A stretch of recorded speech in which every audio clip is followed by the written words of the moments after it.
Bismillahirrahmanirrahim. Assalamualaikum warahmatullahi wabarakatuh.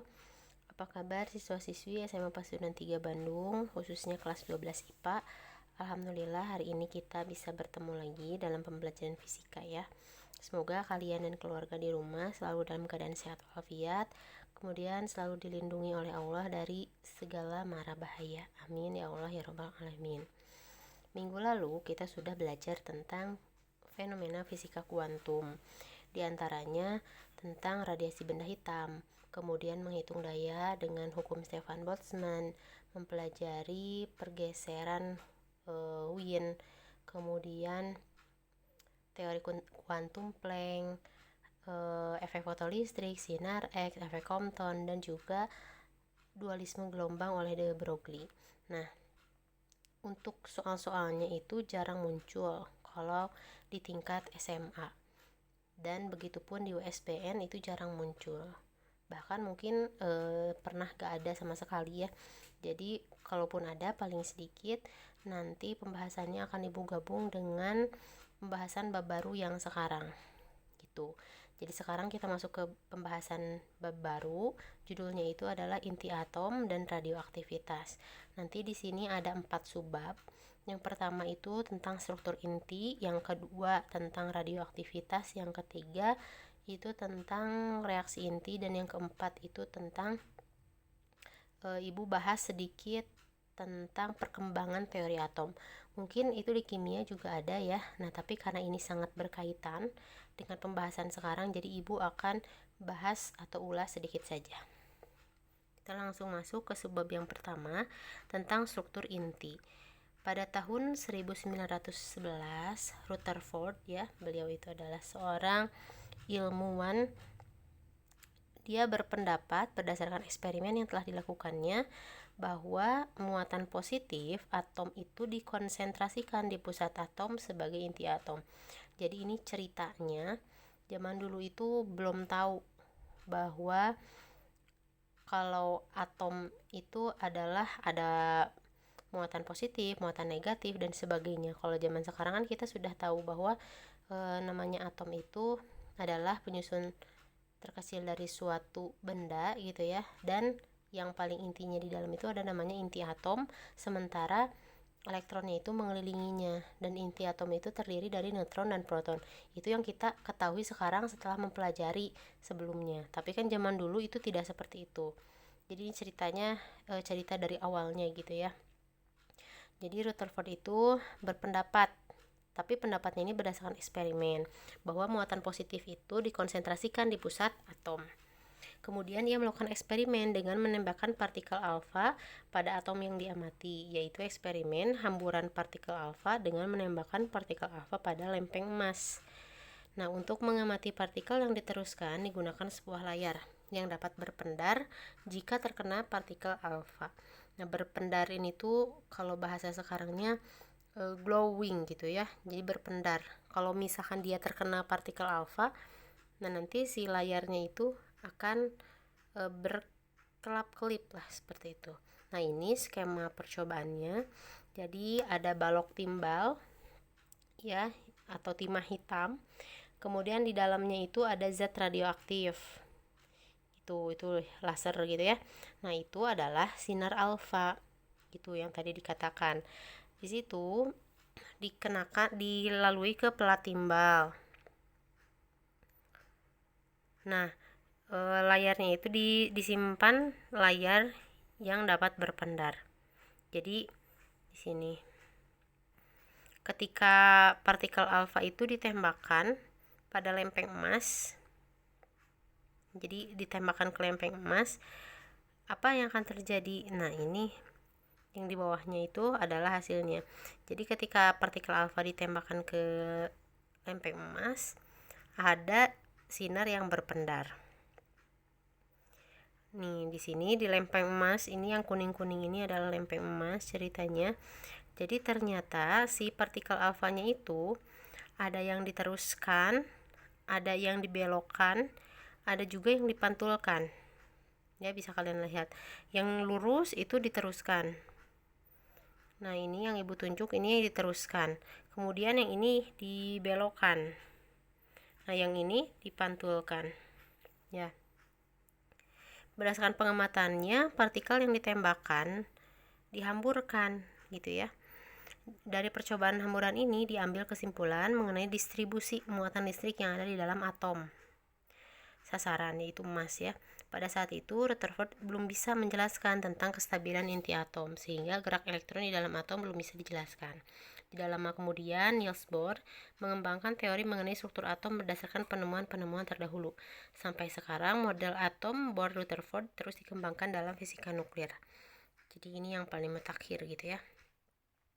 Nah, sekarang kita masuk ke penyusun inti atom. Jadi tadi sudah dibuktikan bahwa penyusun dari atom itu adalah muatan positif atau proton dan muatan negatif atau elektron, kemudian ada neutron ya. Nah, ada inti atom dan ada yang di kulit-kulitnya yaitu elektron, dan inti atomnya itu terdiri dari proton dan neutron. Nah, ini bisa dilihat di gambar ya. Setiap atom itu dapat diidentifikasi berdasarkan jumlah proton dan neutron yang dikandungnya. Jumlah proton dalam inti setiap atom suatu unsur disebut nomor atom. Dalam suatu atom netral, nah kalau netral itu jumlah protonnya sama dengan jumlah elektron, sehingga nomor atom juga menandakan jumlah elektron yang ada dalam atom. Mungkin ini di kimia sudah dipelajari ya. Sedangkan nomor massa itu adalah, atau A, itu adalah jumlah total neutron dan proton yang ada dalam inti atom suatu unsur. Jadi nomor massa atau A itu sama dengan jumlah neutron ditambah jumlah proton. Secara umum, sebuah inti atom itu dinotasikan sebagai berikut. Jadi X itu adalah nama atomnya ya, nama unsurnya, A itu tadi nomor massa, dan Z ditulis di bawah itu adalah nomor atom. Jumlah neutron dalam suatu atom sama dengan selisih antara nomor massa dan nomor atom, atau dengan kata lain N itu sama dengan A min Z ya. Sebuah atom memiliki 3 komponen dasar yang sangat penting, yaitu elektron, proton, dan neutron. Proton ini bisa dilihat di tabelnya. Proton itu simbolnya adalah P. Neutron simbolnya N, dan elektron simbolnya E atau E min gitu ya. Nah, untuk muatannya proton itu positif. Nilainya berapa? Sebesar E gitu ya. Positif E. Kemudian elektron E-nya berapa nanti akan kita bahas ya. Nilainya besar E itu nanti ada di bawahnya. Kemudian elektron itu min dan neutron itu adalah 0. Jadi neutron itu tidak memiliki muatan. Dan untuk masanya, nah proton dan neutron ini adalah tadi penyusun inti atom. Jadi yang pusat masanya gitu ya dalam suatu atom itu adalah proton dan neutron, sehingga itu masanya lebih besar, jauh lebih besar, 1,67, walaupun nggak sama persis ya, tapi ini kita tarik kesimpulan sama gitu, 1,67 kali 10 pangkat min 27. Sementara elektron dia 9,1 sekian-sekian gitu ya, kali 10 pangkat min 31. Pangkatnya aja sudah berbeda 4 ya, udah beda 4 gitu. Berarti kan beda 10.000 gitu pangkatnya. Jadi jauh lebih kecil massa dari elektron itu. Massa atom. Massa suatu atom itu bergantung pada jumlah elektron, proton, dan neutron yang dimiliki atom tersebut. Berdasarkan perjanjian internasional, satu atom dari isotop karbon disebut sebagai karbon 12 yang memiliki 6 proton dan 6 neutron memiliki massa tepatnya 12 satuan massa atom. Jadi untuk mempermudah itu biasanya massa itu kan sebenarnya kalau kita pelajari satuan internasional itu kan kilogram. Tadi kalau misalkan kilogram itu pangkatnya susah kan, 1, sekian gitu, 9, sekian pangkat min 31 pangkat min 27. Jadi digunakanlah satuan massa atom biar lebih mudah gitu ya. Nah, atom karbon 12 ini dipakai sebagai standar SMA tadi, satuan massa atom. Sehingga satuan massa atom didefinisikan sebagai suatu massa yang besarnya tepat sama dengan 1/12 massa dari satu atom karbon 12. Massa satu atom karbon 12 itu sama dengan 1 SMA. Jadi 1 SMA itu sama dengan massa satu atom karbon 12 dibagi 12. Hasilnya 1,6 kali 1,66056 kali 10 pangkat min 27 gitu. Jadi bisa diambil kesimpulan lah ya, 1,67 anggap ya, dikali 10 pangkat min 27 itu adalah 1 SMA. Jadi dengan kata lain tadi di sini proton dan neutron kan sama-sama 1,67 ya, sekali 10 pangkat min 27. Bisa dibilang proton dan neutron itu masanya adalah 1 SMA, 1 satuan massa atom. Nah, satuan massa atom ini dapat dinyatakan berdasarkan prinsip kesetaraan massa energi yang dikemukakan oleh Einstein, yang sudah kita pelajari waktu di semester 1 bab terakhir tentang teori relativitas khusus, yang menyatakan bahwa E itu sama dengan mc kuadrat. Nah, tinggal dimasukkan masanya tadi berapa, kemudian C nya itu adalah 3 kali 10 pangkat 8. Nah, dikonversi menjadi elektron volt, sehingga hasilnya itu adalah 931,5 mega elektron volt. Nah, inti ini 931,5 MeV ini tuh bisa digunakan untuk mengkonversi energi gitu ya, biar satuannya jadi elektron volt. Inti sebuah massa atom hampir mengandung seluruh massanya. Nah, hal ini karena inti itu merupakan tempat terkonsentrasi seluruh massa atom. Hal ini sesuai dengan model atom Rutherford. Alat yang dapat digunakan untuk mengukur massa atom disebut dengan spektrometer massa. Nah, ini bentuk alatnya ya. Spektrometer. Untuk mengukur massa atom. Jadi ini ada gambarnya, bisa dilihat ya. Kemudian kita percepat ke defek massa. Apa sih defek massa? Defek massa itu menunjukkan selisih antara massa diam sebuah inti atom dan jumlah seluruh massa diam masing-masing nukleonnya dalam keadaan tak terikat. Defek massa atau susut massa timbul karena untuk menyusun inti diperlukan energi yang mengikat semua nukleon, yang disebut energi ikat atau binding energi, yang diperoleh dari massa inti berdasarkan teori relativitas Einstein mengenai kesetaraan massa dan energi. Jadi gini, kenapa sih ada defek massa? Kalau misalkan kita pelajari gitu ya di listrik statis, namanya muatan positif dengan positif atau proton dengan proton itu pasti akan tolak menolak. Kemudian elektron dengan elektron juga sama akan tolak menolak. Nah, bayangkan sekarang di dalam inti atom itu ada beberapa proton dan ada beberapa neutron. Kalau neutron sih dia tidak bermuatan ya. Nah, ada beberapa proton. Proton itu berarti dia muatannya positif. Bayangkan dalam sebuah atom yang begitu kecil, yang sangat kecil, ada beberapa proton, itu artinya harusnya ada gaya tolak menolak antar proton yang pastinya sangat besar. Kenapa? Karena jaraknya yang sangat kecil gitu. Nah, tapi nyatanya atom itu tidak pernah terpecah belah kan gitu. Benda di sekeliling kita tetap utuh gitu bentuknya, tidak pernah menjadi meledak gitu atau terpecah belah. Kenapa? Karena ternyata di dalamnya itu ada energi ikat.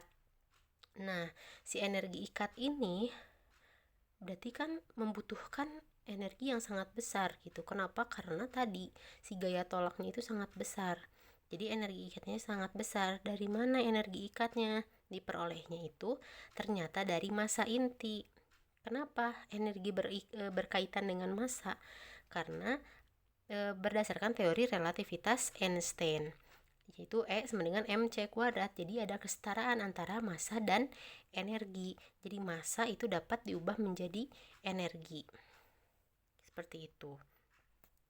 Jadi defek massa adalah kesetaraan massa energi ikat berdasarkan persamaan massa dan energi. Isotop dengan jumlah proton Z dan jumlah neutron A min Z tadi kan udah dibahas. Neutron atau N itu sama dengan A min Z, memiliki massa inti sebesar, nah ini. Jadi massa inti itu adalah jumlah dari Mi itu sama dengan jumlah dari Z. Z itu tadi apa? Nih kita cek lagi ke atas. Z Z. Nah, ini lihat nomor atom. Ya. Nah, kalau misalkan netral, nomor atom. Jumlah proton dalam inti setiap atom suatu unsur disebut dengan nomor atom. Nah, itu adalah berarti Z itu adalah proton, jumlah proton. Ya. Tuh, lihat di sini. Mi sama dengan Z dikali massa proton, MP, massa proton. Jadi Z itu adalah jumlah proton dikali massa proton. Karena di setiap struktur atom itu ya, setiap atom dari unsur itu pasti memiliki komposisi dari proton dan neutron yang berbeda-beda. Ditambah dengan A min Z itu tadi apa? Jumlah neutron. Ya. Jadi inti itu tadi kan terdiri dari proton dan neutron. Jadi Z dikali MP atau jumlah proton dikali massa si protonnya ditambah dengan jumlah neutron dikali Mn, massa neutronnya. Contoh, misalkan dalam suatu inti atom itu ada 2 buah proton, maka 2 dikali massa proton ditambah, misalkan di situ neutronnya juga ada 2, ditambah 2 kali massa neutron. Nah, berapa sih MP dan Mn-nya? Itu adalah sesuatu yang sudah ditetapkan tadi kan di atas. Ya, ada di tabel. Dengan MP adalah massa proton dan Mn adalah massa neutron. Itu. Berdasarkan pengukuran diperoleh hasil bahwa massa inti atom itu lebih kecil daripada massa nukleon. Jadi massa nukleon di sini tuh maksudnya adalah massa penjumlahan antara proton dan neutron gitu.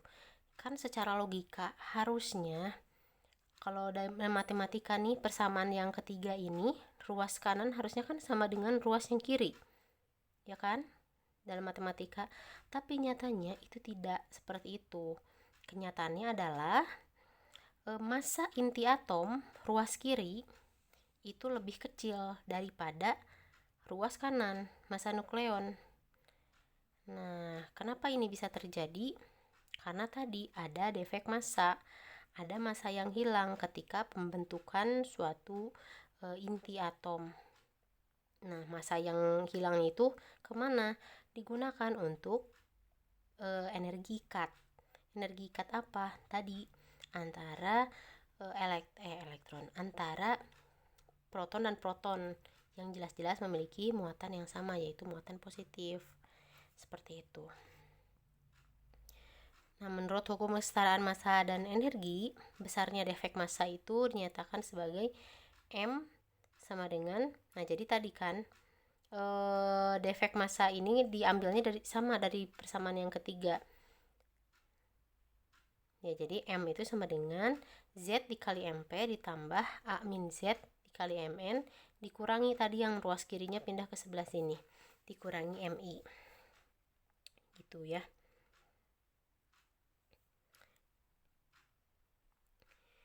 Nah, gitu ya. Ini persamaannya, nanti ini suka banyak nih latihan soal atau contoh soal atau soal yang muncul untuk persamaan yang keempat ini.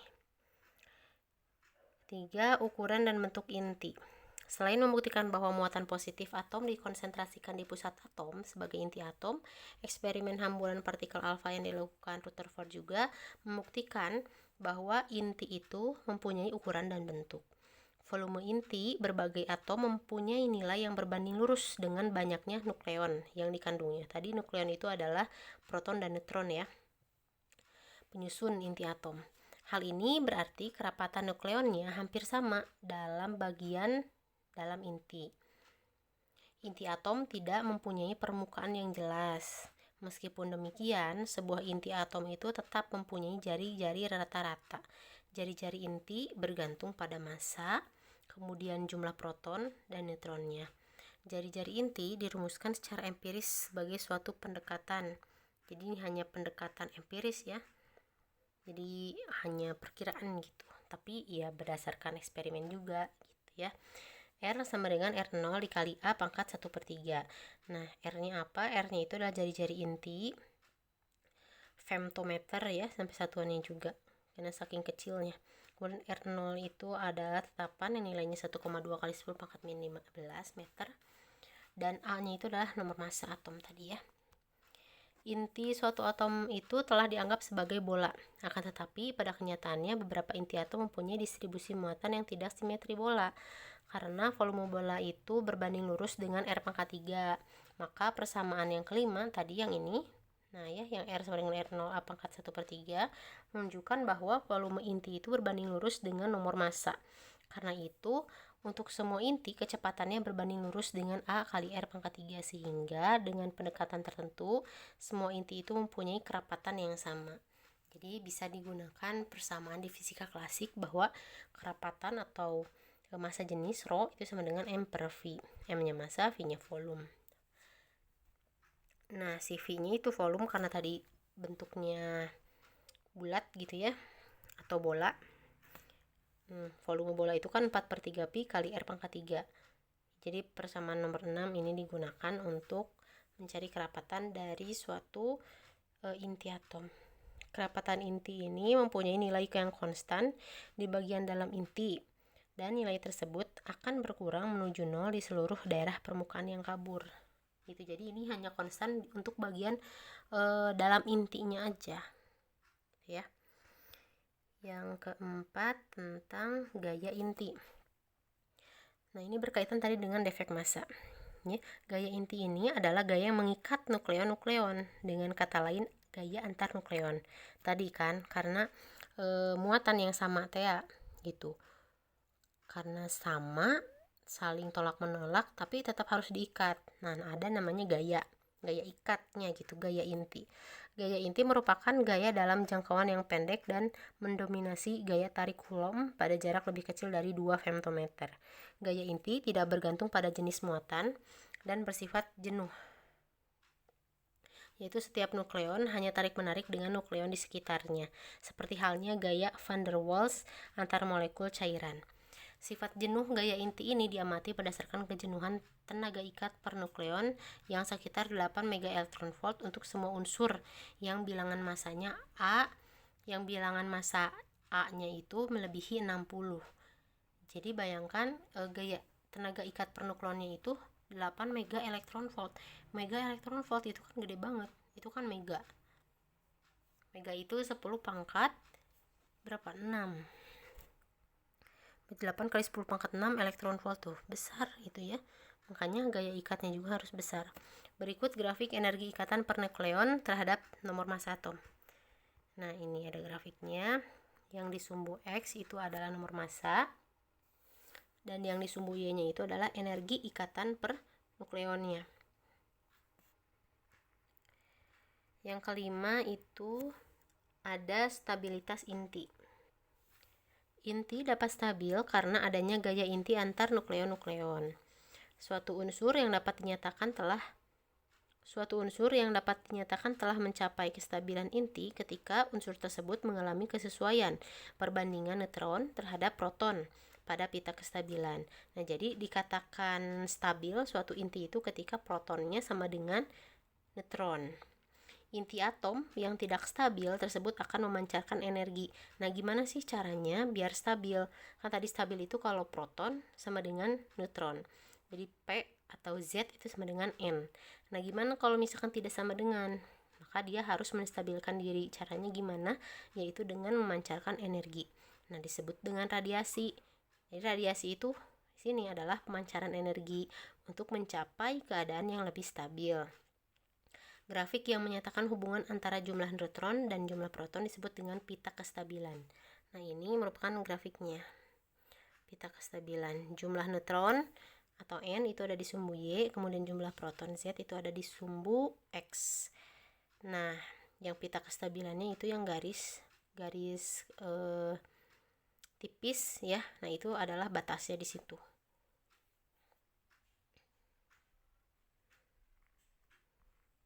Berdasarkan stabilitasnya, nuklida digolongkan menjadi nuklida stabil dan nuklida yang tidak stabil.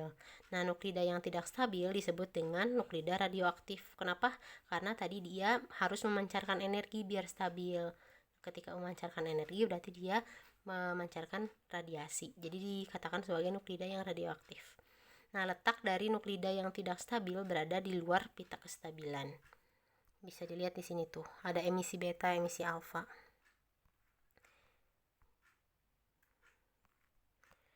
Yang keenam tentang energi ikat inti. Tadi sudah dibahas di atas sebenarnya ini ya. Nah, energi ikat suatu inti dapat diartikan sebagai besarnya energi yang diperlukan untuk memecah inti menjadi komponen-komponennya. Balikannya yang tadi Ibu bahas ya. Pada umumnya, inti itu memiliki nukleon yang lebih besar, memiliki tingkat stabilitas inti yang rendah. Jadi, yang nukleonnya lebih besar, stabilitasnya juga rendah. Sehingga tingkat stabilitas suatu inti ternyata tidak selalu ditentukan oleh besarnya energi ikat inti. Karena itu, besarnya energi yang berhubungan langsung dengan stabilitas inti adalah energi ikat per nukleon yang besarnya dapat dihitung oleh persamaan. Nah, En sama dengan E per A. En itu adalah energi ikat per nukleon, dan E-nya itu adalah energi ikat inti per A. A-nya itu adalah jumlah nukleon. Nah, untuk pertemuan kali ini kita sampai sini dulu. Silahkan dipahami. Kalau misalkan ada yang mau ditanyakan, boleh ditanyakan di kolom chat aplikasi sekolahan.id ya. Gitu. Nah, silahkan. Sebagai bukti bahwa kalian sudah menyimak, kalian bubuhkan komentar di aplikasi sekolahan.id yang isinya itu resume atau hasil pemahaman atau hasil menyimak kalian terhadap video pembahasan kita kali ini. Jadi nggak usah ditulis di buku tulis ya, langsung aja di kolom komentarnya. Tapi kalau misalkan ada yang mau mencatat materinya silakan, cuman nggak akan Ibu nilai ya. Itu aja yang bisa Ibu sampaikan. Mohon maaf apabila ada kesalahan. Kita bertemu lagi minggu depan, kita akan bahas tentang radioaktivitas. Wassalamualaikum warahmatullahi wabarakatuh.